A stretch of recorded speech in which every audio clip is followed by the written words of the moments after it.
Yeah, well, two thoughts on that. First of all, I think it is healthy for us to have this conversation. I know a lot of people, well, let's not be critical. No, it's like, I believe in after-action reports, and I think we should take a critical eye at it. And if people disagree, they can express their opinion. Yeah, no, I think it was a huge problem. I think, President Biden should not have run for a second term. He should have stuck to what he said when he ran, that he was going to be a bridge. I think it created a problem, and certainly doing it at the absolute last second. But then crucially, he was struggling for months there, and a lot of people asked, Vice President Harris, well, you saw him struggling, did you think that was okay? It put her in a very, very bad position. Yes. I think that was a mistake, and I think it was also a mistake for Vice President Harris not to more definitively differentiate herself. It was a change election, okay? And I don't know if she felt constrained by the president and the president's people. I don't know why. But if you want to argue for change, she would have had to, draw some distinctions there. And look, and that's not to be critical of the job President Biden did. It's just to recognize that the voters were looking for something different. Coming in at the absolute last second like that, I think the vice president felt a little bit restricted and saying, yeah, here's what I would have done different. I think she should have done it, to show that there was going to be change. So yes, is the short. Did she? That longer answer, I agree. But she failed to deliver an effective message. Do you agree with that? Yeah. I wouldn't go so far as to say she failed. I think she could have delivered a stronger message in some areas. She did a lot in a lot of different places. I think hands down the biggest thing that hurt her was a change election. And people, the Republicans successfully linked her to Biden.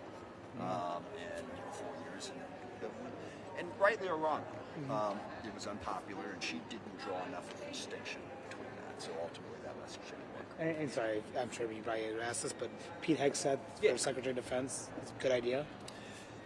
It doesn't seem like it. I confess I didn't know who he was until 20 minutes ago. And he certainly doesn't seem to have any background whatsoever in DoD policy. He was considered for a veterans position, as I understand it, 8 years ago.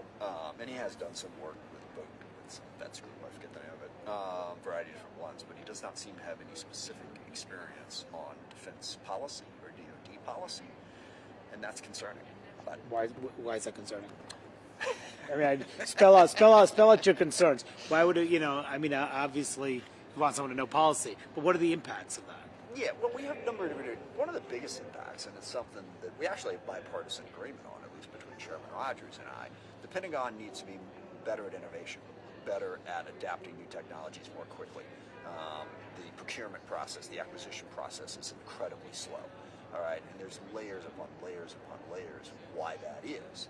And if you're going to go in and take on that bureaucracy and speed it up, having an understanding of that bureaucracy would be enormously helpful. I've certainly learned a lot, in the last 10 or 15 years in my current position about how that works. And I know stuff now that I didn't know 2 or 3 years ago before I started diving into it.